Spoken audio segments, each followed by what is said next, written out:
the Palace of Singing Crystals, had never been so quiet. Stood at the back of the Great Hall, trying not to feel out of place among the galaxy's most powerful beings.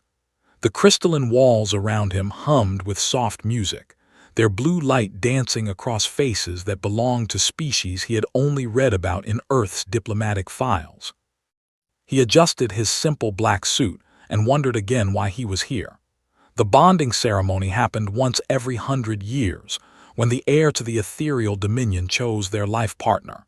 It was the most important political event in known space. Every choice meant new alliances, new trade deals, new power structures that would shape the galaxy for generations.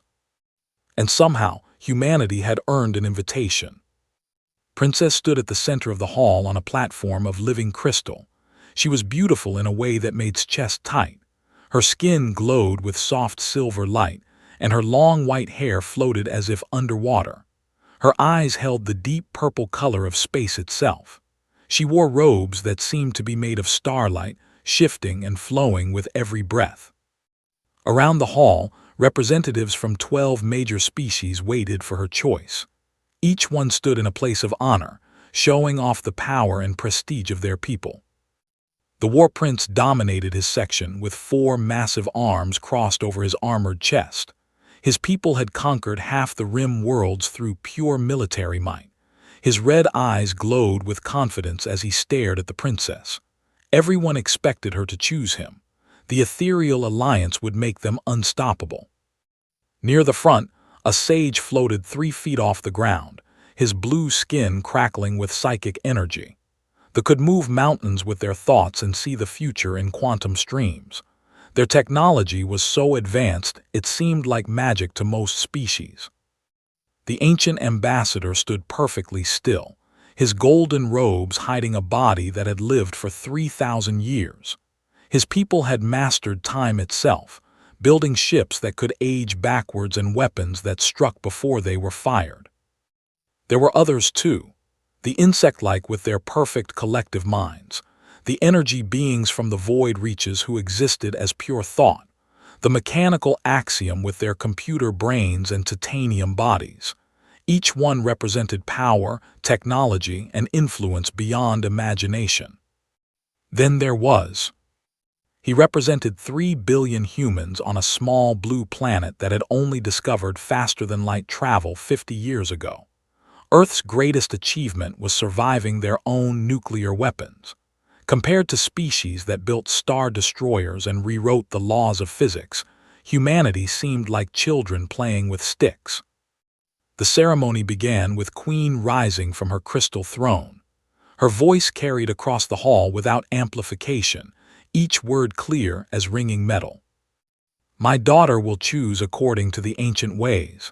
She will select the partner whose people will best serve the future of all species. She will choose strength, wisdom, and the promise of evolution." Princess nodded and stepped down from her platform. The hall fell silent except for the singing of the crystal walls. Could feel the weight of 1,000 eyes watching as she began to walk. She moved slowly, gracefully, stopping before each representative. When she paused in front of the War Prince, he dropped to one knee and offered her a weapon made of pure energy. The symbol meant his people's military might would be hers to command.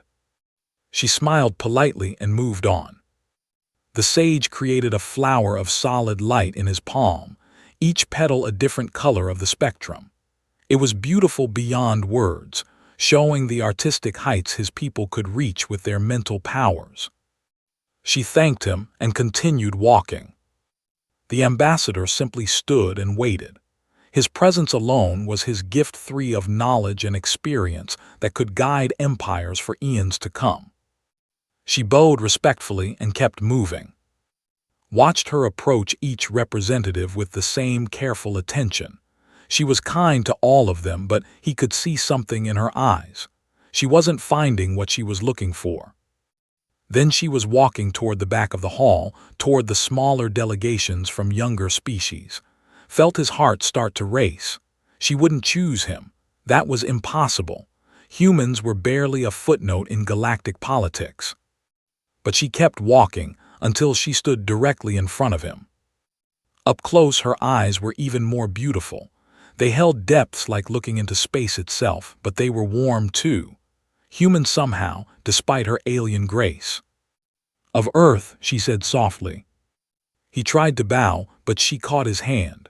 Her touch was warm and sent electricity up his arm. "Your Highness," he managed to say.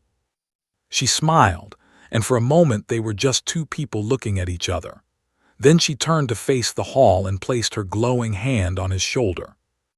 "I choose this human as my bonded partner." The singing crystal walls went completely silent.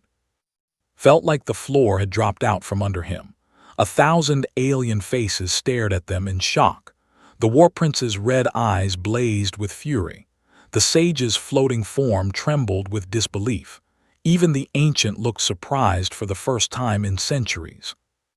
Queen rose from her throne, her face a mask of royal control. "Daughter," she said carefully, "perhaps you should reconsider. The human delegation is honored by your attention, but surely—" "I have made my choice," Princess said firmly. Her hand tightened on shoulder. "By the ancient laws, my decision is final." The hall erupted into chaos. Diplomatic representatives shouted protests. The War Prince slammed his 4 fists into the floor, cracking the crystal. Several smaller species rushed toward the exits, already planning how to explain this disaster to their governments. Through it all, stood frozen while Princess kept her hand on his shoulder. He had no idea why she had chosen him, but he could feel the galaxy shifting around them like a puzzle being rearranged. The Palace of Singing Crystals remained silent, waiting to see what song would come next. Looked into Princess's eyes and saw something that made his breath catch. She wasn't making a political choice or following some grand strategy. She was following her heart. And somehow, her heart had led her to choose a human. The royal chambers had never seen such chaos. Queen paced back and forth, her silver robes flowing like liquid metal. Her usually calm face showed cracks of worry and anger. Around the room, her advisors whispered frantically into communication devices, trying to manage a crisis that was spreading across the galaxy faster than light itself. "Explain this to me," the Queen said, stopping in front of her daughter. "Explain why you have just destroyed centuries of careful diplomacy." Princess sat straight in her chair, her hands folded in her lap. Stood beside her, still wearing his simple black suit among all the alien finery. He felt like a child called to the principal's office, except the principal ruled 1,000 worlds. "I chose the partner I wanted, Mother. The law says the choice is mine." "The law assumes you would make a reasonable choice." Queen's voice cracked like breaking crystal. "They are demanding an explanation. They think you've lost your mind. Half our allies are threatening to leave the Dominion." An advisor rushed forward, his blue skin pale with stress. "Your Majesty, the War Prince has issued a formal challenge. He demands single combat with the human to prove worthiness." Felt his stomach drop. He had seen recordings of warriors in action. They could tear apart tanks with their bare hands. "He cannot fight the War Prince," another advisor said quickly. "Humans are too fragile. It would be murder." "Maybe that's the point," Queen said coldly. She looked at as if he were some strange bug that had wandered into her palace. "Perhaps we can arrange an accident, make this problem disappear quietly." "Mother," Princess shot to her feet, her eyes blazing with silver fire. "You will not harm him. I chose him fairly according to our laws." "You chose him because he bewitched you somehow," the Queen snapped. "These humans must have some primitive trick, some drug or technology we don't understand." Finally found his voice. "Your Majesty, I never tried to influence the princess in any way. I barely spoke to her before today." That wasn't quite true, but wasn't ready to explain what had really happened 6 months ago on Earth. The Queen's advisors exchanged glances. One of them stepped forward, his tentacles quivering with nervous energy. "Perhaps we should examine their previous meetings," he suggested. There must be some explanation for this unfortunate choice. Princess' jaw tightened. Very well, show them. She moved to a crystal display panel and placed her hands on its surface. Images began to form in the air above them, memories pulled from her mind and made visible. The first image showed Earth from space, a small blue marble hanging in the void. Nothing special compared to the grand worlds of the Dominion, with their crystal cities and floating mountains. I insisted on visiting their home world during our diplomatic mission, Princess said. The other species sent observers to watch from orbit, but I wanted to walk among the humans myself. The images shifted to show her walking through the streets of San Francisco, disguised in simple clothes. Could see himself in the background, just another human going about his day. Their planet is so loud, she continued, so chaotic and unplanned. Most species found it disturbing, but I was fascinated. They build their cities without central planning, just individual choices creating something larger. The memory changed to show an earthquake hitting the city. Buildings swayed and cracked. People ran screaming through the streets as glass fell like rain. Queen shook her head. Primitive world with unstable geology. What did you expect? But Princess smiled as the memory continued. Watch what happens next. The image focused on as he ran toward the disaster instead of away from it. He wasn't wearing any special equipment or power armor, just a hard hat and work clothes as he coordinated rescue teams. While other species would have calculated the optimal response and waited for proper equipment, he just started digging, Princess said softly. He pulled people from rubble with his bare hands. The memory showed working for 18 hours straight. When the official rescue teams arrived with their advanced equipment, he was still there, covered in dust and blood, helping wherever he could. He gave his food to injured civilians when supplies ran low, Princess continued. When their machines broke down, he fixed them with metal scraps and wire. When they told him the building was too dangerous to enter, he went in anyway because he heard someone calling for help. Queen watched the memories with growing confusion. This is why you chose him, because he's reckless and ignores safety protocols. Because he cares more about others than himself, Princess corrected. Because when everyone else was calculating risks and probabilities, he was saving lives. The memory shifted to show their first real conversation.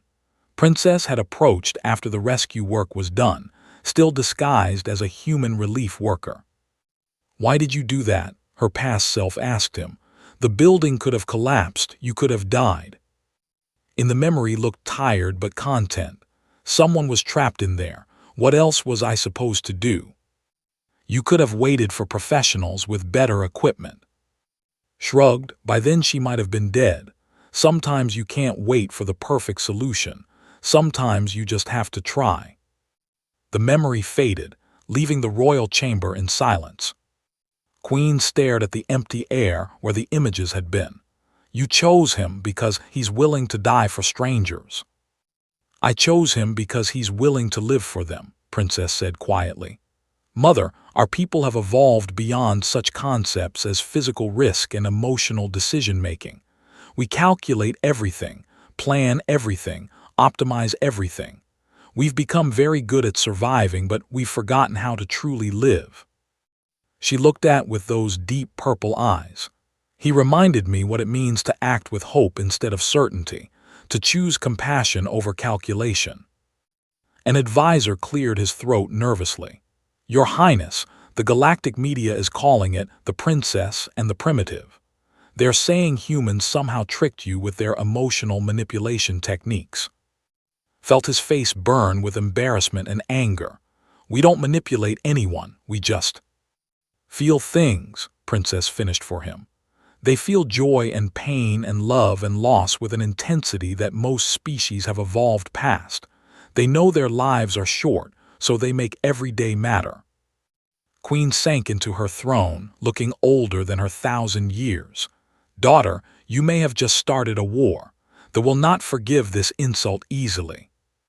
Then we'll face whatever comes, Princess said, taking his hand. Together. Squeezed her fingers, drawing strength from her touch. He might be just a human among gods and monsters, but she had chosen him. Now he had to prove himself worthy of that choice. The galaxy was watching, and it expected him to fail. He intended to surprise them all. The trial chamber was built from black stone that absorbed all light. 3 judges sat on floating platforms above, each representing one of the ancient tests that would decide his fate. By the old laws, you may prove your worth through trials, Queen announced from her crystal throne. 3 challenges to test the qualities most valued by our people: wisdom, power, and transcendence. Stood in the center of the chamber, trying not to think about what failure would mean. Princess watched from the gallery above, her hands gripping the rail so tight her knuckles glowed silver. The first judge floated down from his platform. He was, his blue skin crackling with psychic energy. His large black eyes held no emotion as he studied like a specimen under a microscope. "I am Sage," he said, his voice echoing inside's head. "I will test your wisdom with the labyrinth of infinite solutions." The chamber around them dissolved, replaced by a vast digital space filled with swirling equations and data streams. Found himself standing on a platform surrounded by thousands of glowing screens, each showing different parts of a massive problem. "You see before you a simulation," Sage explained. "A plague has struck a world with 1 billion inhabitants. You have limited resources, incomplete information, and time is running out. Find the optimal solution." Looked at the screens around him. Medical data, population centers, transport networks, resource allocation charts. It was overwhelming. He could see partial solutions forming and dissolving as the simulation ran different scenarios. Other species would approach this with quantum computers or psychic calculation. They could process all variables simultaneously and find the mathematically perfect answer. Was just human. He started walking between the screens, looking at the data with human eyes. The plague was spreading through major cities first. Standard procedure would be to quarantine the population centers and work outward. But something bothered him about the pattern. "The infection rate is too uniform," he said aloud, studying the progression maps. "Real diseases don't spread this evenly. They follow transportation routes, population density, social connections." He pulled up more screens, looking for the detail that didn't fit. There, in the resource allocation data, medical supplies were being distributed perfectly, but food distribution showed odd gaps. "This isn't a plague," said suddenly. "It's starvation. Someone is calling it a disease to cover up a famine. The symptoms look similar enough to fool initial scans." Sage's mental voice carried surprise. "Explain your reasoning." "The spread pattern follows food distribution networks, not infection vectors. The mortality rate is highest in areas with the worst nutrition, and the cure rate for early treatment matches exactly what you'd expect from getting food to hungry people." Began pulling up new screens, changing the parameters of the simulation. "If I treat this as a famine instead of a plague, I can save 800 million people instead of 600 million. It's not perfect, but it saves more lives." The simulation shifted around his new approach. Food shipments redirected, agricultural specialists deployed instead of doctors, emergency farming protocols activated in affected regions. "The optimal solution saves 650 million people with zero resource waste," Sage said. "The optimal solution assumes perfect information," replied. "In the real world, you work with what you have and adjust as you learn more. Better to save 800 million imperfectly than 600 million perfectly." The simulation ended, returning them to the black stone chamber. Sage studied with new interest. "You choose effectiveness over perfection. Most species seek the mathematically optimal answer. Most species don't have to worry about running out of time while they calculate," said. The second judge descended, the war prince himself, his forearms flexing with barely contained rage. His red eyes burned as he looked at. "I am War Prince," he growled. "I will test your power, face me in combat." The chamber shifted again, becoming an arena surrounded by energy barriers.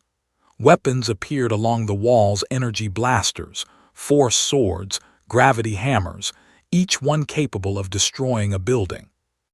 Looked at the weapons, then back at the war prince. 4 arms, 3 times his height, armor that could deflect starship weapons. Any physical contest would be over in seconds. "I choose the parameters of this test," said. War Prince laughed, a sound like grinding metal. "You think you can defeat me with clever words." "I think power isn't just about winning fights," replied. "Let me show you what human power really looks like." The arena shifted around them, becoming a series of different environments. First, a zero-gravity space station with failing life support. Moved through the floating debris with practiced ease, years of working in Earth's orbital shipyards showing. He bypassed damaged systems and restored power while the War Prince struggled with the unfamiliar conditions. Next, a toxic planet with equipment failures. Adapted quickly, using improvised tools and making repairs that shouldn't have worked but somehow did. When his breathing apparatus failed, he held his breath and kept working instead of retreating. Then came rapid scenario changes, underwater rescue, extreme cold, equipment sabotage, communication breakdowns. Each time, adapted while the War Prince became more frustrated with conditions that didn't favor brute strength. "This is not combat," War Prince roared. "This is human combat," said, sealing an atmospheric breach with scrap metal and determination. "We don't fight fair. We change the rules until we can win." The final scenario placed them both in a collapsing building with civilians to rescue. War Prince tried to blast through the debris with his weapons, but each explosion brought more of the structure down. Instead studied the collapse pattern, found the load-bearing supports, and created a careful path through the wreckage. He saved twice as many civilians while the War Prince's approach made the situation worse. When the test ended, War Prince stood silent for a long moment. "You did not defeat me in battle," he said finally. "I didn't need to," replied. "I just needed to be more useful than you." The third judge began to descend, the ancient, but Princess suddenly stood up in the gallery. "Wait," she called out. "Before the final test, I want to know something." She looked directly at. "Why did you agree to this? You could have refused the trials and left quietly. No one would have blamed you." Met her eyes across the chamber. The answer came from somewhere deep in his chest, a truth he'd been carrying since the moment she chose him. "Because you believed in me when no one else did," he said simply. "Because someone had to show the galaxy that humans are worth believing in. And because," he continued, his voice carrying to every corner of the chamber, "sometimes the universe needs someone crazy enough to try the impossible." The ancient nodded slowly as he reached the arena floor. "Then let us see how you handle impossibility itself." The ancient moved like time itself, slow, deliberate, unstoppable. His golden robes shifted with patterns that seemed to exist in more than 3 dimensions. When he spoke, his voice carried the weight of 3,000 years. "I am Temporal Sage," he said. "I have seen the birth and death of stars. I have witnessed the rise and fall of 100 civilizations. I will test your transcendence." The chamber around them changed once more, becoming something that hurt to look at directly. Space and time folded in on themselves, creating a space where past and future existed side by side. "Transcendence," explained, "is the ability to rise above mortal limitations, to move beyond the crude concerns of flesh, emotion, and linear time. All species eventually evolve past their primitive origins. Show me how humanity transcends its animal nature." Found himself standing in a swirling vortex of images, possible futures stretching out like branches of an infinite tree. He could see humanity's potential paths forward. In some, they became energy beings like the void reaches. In others, they merged with machines like the Axiom. In still others, they developed psychic powers beyond the choose, commanded, which evolutionary path will lift humanity above their current limitations. Studied the futures, feeling the weight of his entire species on his shoulders. Each path showed humans becoming something greater, more powerful, longer-lived. Everything they could become if they just abandoned what they were. No, he said quietly.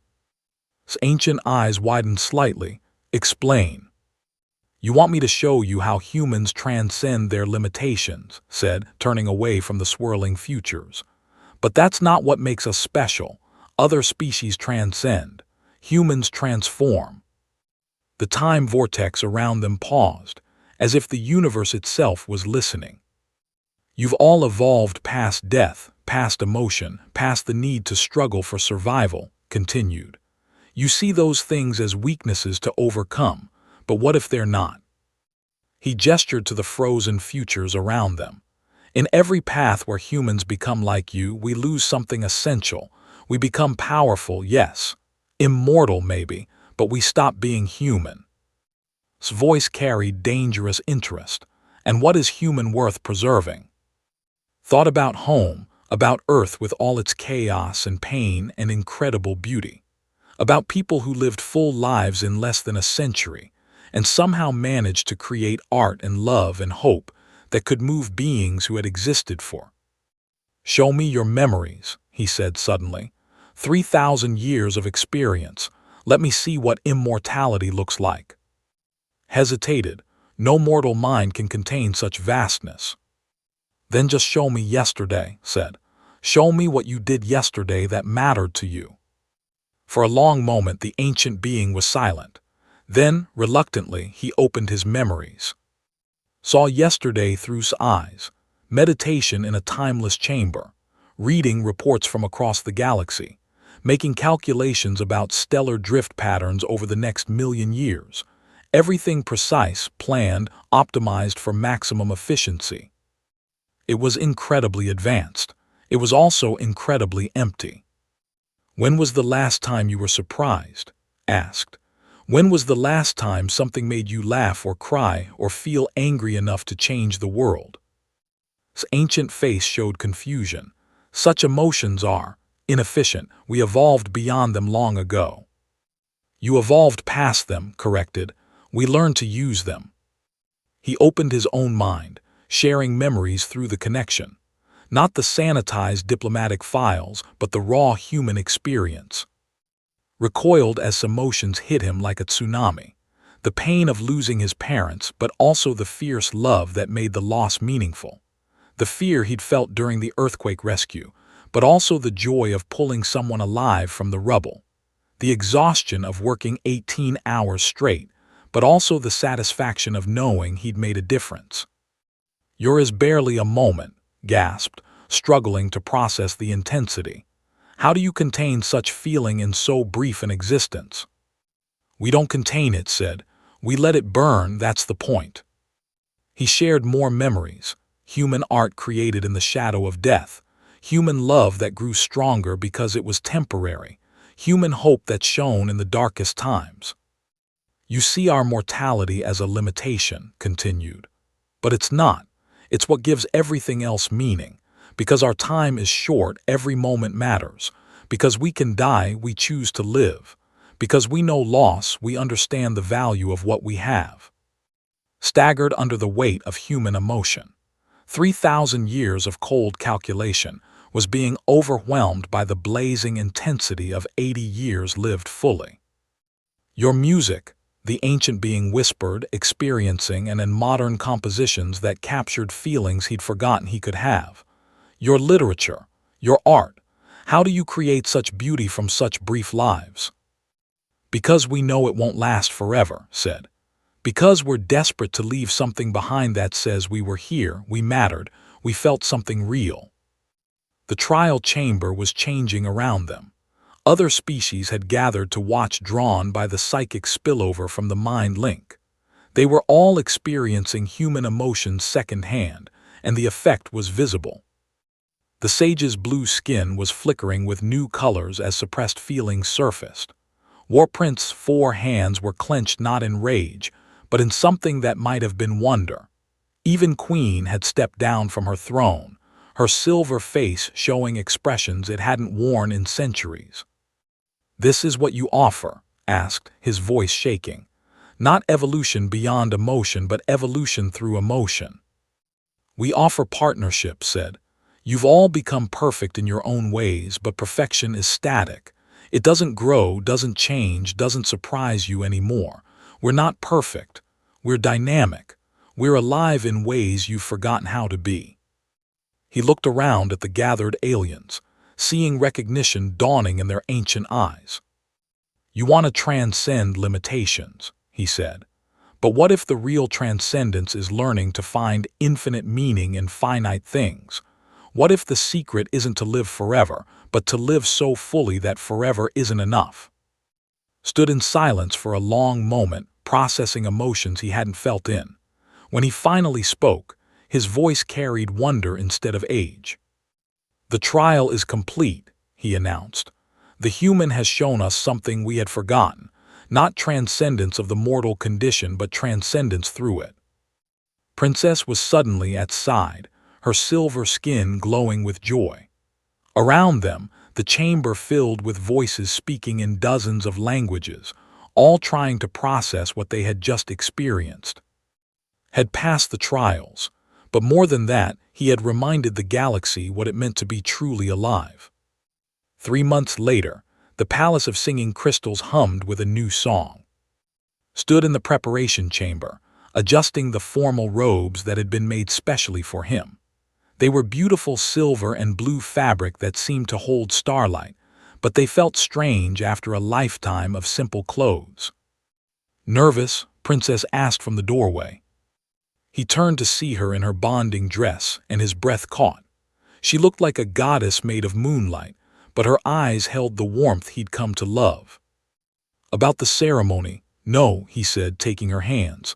"About everything that comes after, terrified." She laughed, the sound like crystal bells. "Good. Fear means you understand what we're building together." Through the windows, they could see the changes already taking place. Human ships shared orbital space with ethereal cruisers. Construction crews from both species worked side by side, building something that had never existed before, a truly integrated galactic community. The transformation hadn't been easy. After past the trials, riots had broken out on several worlds. The had initially refused to participate in any joint ventures. 2 minor species had threatened to leave the Dominion entirely. But something remarkable had happened. The recording of trial had spread across the galaxy, carrying human emotion to species who had forgotten what feeling truly meant. The effect was like a virus of hope spreading through sterile civilizations. Queen entered the chamber, her expression softer than had ever seen it. "The guests are ready," she said. "Are you prepared for this?" Nodded, as ready as anyone can be to change the galaxy. The Queen smiled, the first genuine smile he'd seen from her. "You already have." They walked together through the palace corridors, past walls that now sang with melodies that included human influences. The crystal structure itself was evolving, incorporating something new and vital. The great hall was packed with representatives from across known space, but the atmosphere was different from 3 months ago. Where there had been formal distance, now there was curious warmth. Where there had been rigid protocol, now there was genuine interaction. Saw War Prince deep in conversation with a human engineer, both of them laughing at some shared joke.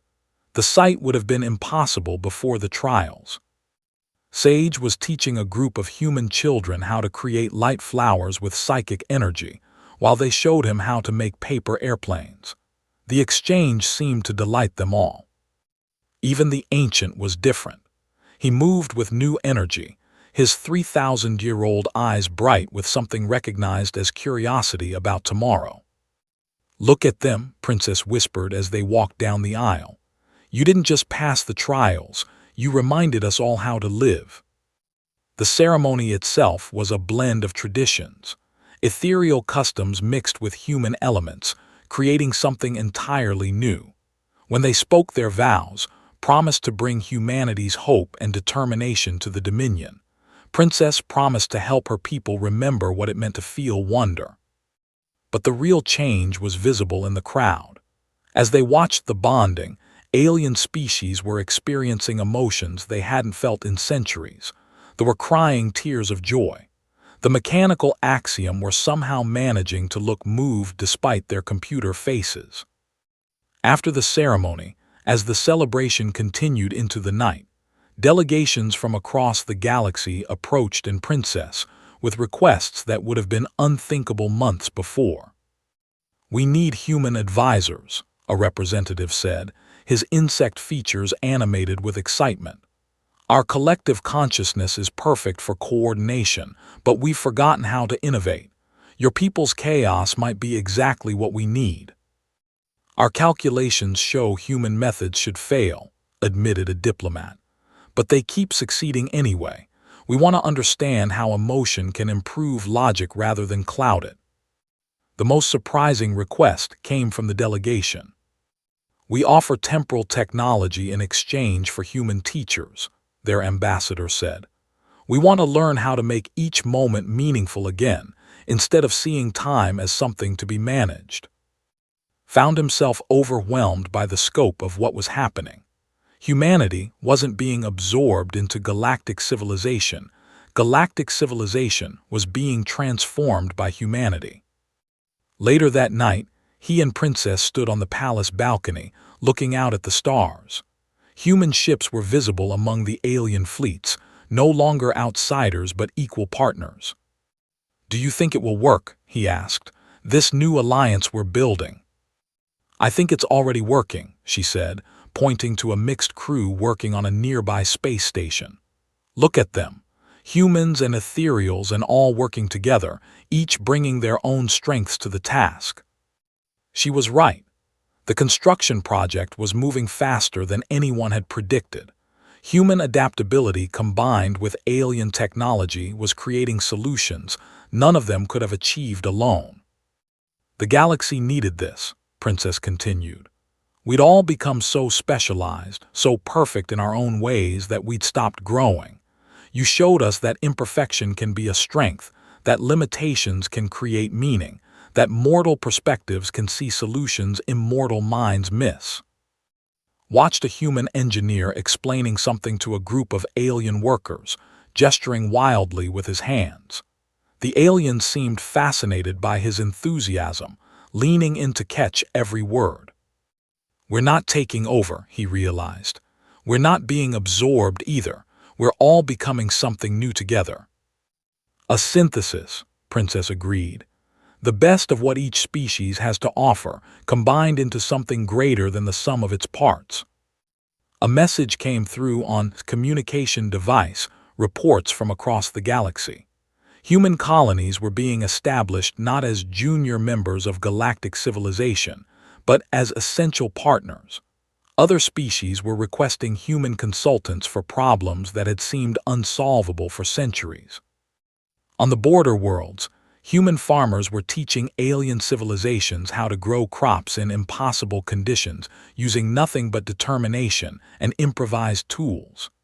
In the core systems, human artists were collaborating with alien masters to create works that expressed emotions older species had thought lost forever. Most surprisingly, human philosophers and poets were being invited to the most advanced academic institutions in known space, where their mortal perspectives on infinity and meaning were revolutionizing thought that had been static for. "The palace used to be silent when important decisions were made," Princess said, listening to the crystal walls singing with their new, complex harmonies. "It was the sound of careful calculation and perfect control." Nodded understanding, "And now?" "Now it sings with possibility," she said, taking his hand.